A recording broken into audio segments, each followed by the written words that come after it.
Las noticias cuentan lo que ocurrió. Yo intento comprender aquello que una sociedad todavía no sabe que está pensando. Comencemos. Permítanme presentarme. Mi nombre es Karl Kraus. Nací en Viena, una ciudad donde la política, la filosofía y la psicología siempre han compartido la misma mesa de conversación. Ahí comprendí que los grandes acontecimientos de la historia nunca podían explicarse únicamente por los hechos. Detrás de cada guerra, de cada revolución, de cada líder, existía siempre una transformación mucho más profunda. La transformación de la conciencia colectiva. Durante décadas estudié filosofía política, psicología social e historia de las ideas. Pero fue el pensamiento de Carl Gustav Jung el que cambió para siempre mi manera de entender el poder. Jung nos enseñó que cada individuo posee un inconsciente. Yo decidí dedicar mi vida a una pregunta distinta. ¿Puede una sociedad tener también un inconsciente?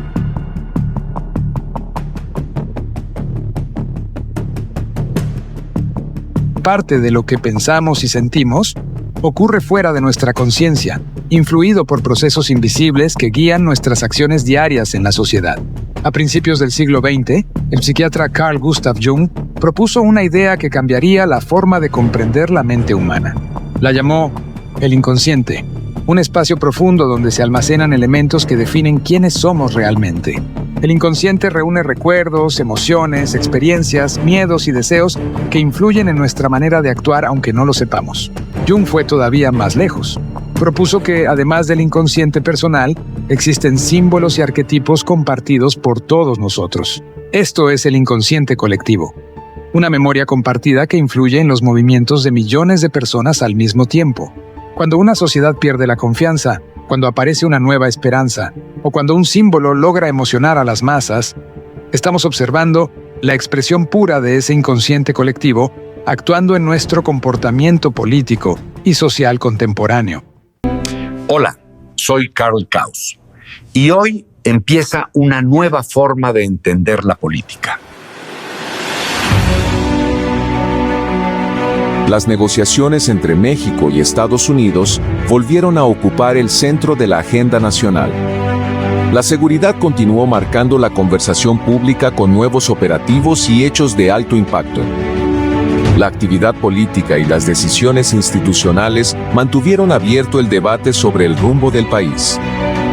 El Mundial volvió a recordar que el deporte también forma parte de la identidad emocional de una nación. 5 grandes temas, miles de titulares, millones de conversaciones. Pero detrás de todas estas noticias existe una sola conversación. Descubramos qué nos dice el inconsciente político de México. Esta semana comenzamos un recorrido que haremos juntos.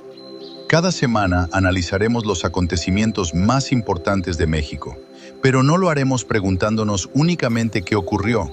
Intentaremos responder una pregunta mucho más profunda.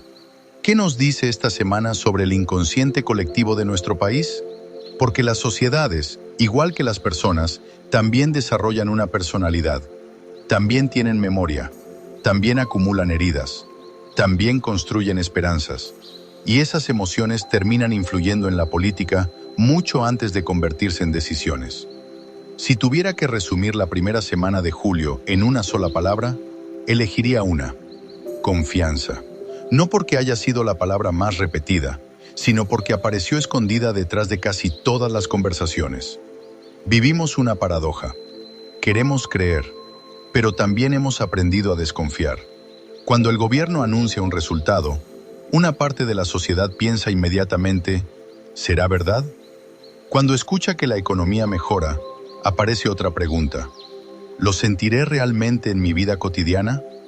Cuando se habla de seguridad, la conversación ya no gira solamente alrededor de las cifras. Gira alrededor de una sensación. ¿Puedo confiar? Pero la confianza también apareció desde otro lugar: el Mundial. Durante algunos días, millones de mexicanos comenzaron a hacerse una pregunta que pocas veces nos permitimos formular. ¿Y si sí? ¿Y si esta vez llegamos? ¿Y si ahora sí podemos competir contra cualquiera? Por unos momentos el país volvió a imaginar una posibilidad, y eso es extraordinario, porque las sociedades también necesitan esperanza. Después llegó la derrota. Con ella apareció otra emoción profundamente conocida, no solamente la tristeza, sino el miedo a volver a ilusionarnos, como si una parte de nosotros dijera, era demasiado bueno para ser cierto. Eso es precisamente lo que hace el inconsciente colectivo. No responde únicamente a los hechos, responde a la memoria, a experiencias acumuladas durante años, a promesas cumplidas y también a promesas incumplidas. Por eso creo que la conversación más importante de esta semana no fue el fútbol, tampoco fue la política, ni siquiera la economía. La verdadera conversación fue otra. ¿Todavía somos capaces de confiar? ¿Confiar en nuestras instituciones? ¿Confiar en quienes nos gobiernan? ¿Confiar en nuestro futuro? Pero sobre todo, ¿confiar en nosotros mismos? Porque cuando una sociedad pierde la confianza en sí misma, empieza a limitar aquello que cree posible. Y cuando recupera esa confianza, comienza a transformar su historia. Soy Karl Kaus, y nos encontraremos aquí la próxima semana, porque el inconsciente colectivo siempre deja señales. La pregunta es si estamos dispuestos a reconocerlas. Las noticias cuentan lo que ocurrió. Yo intento comprender aquello que una sociedad todavía no sabe que está pensando.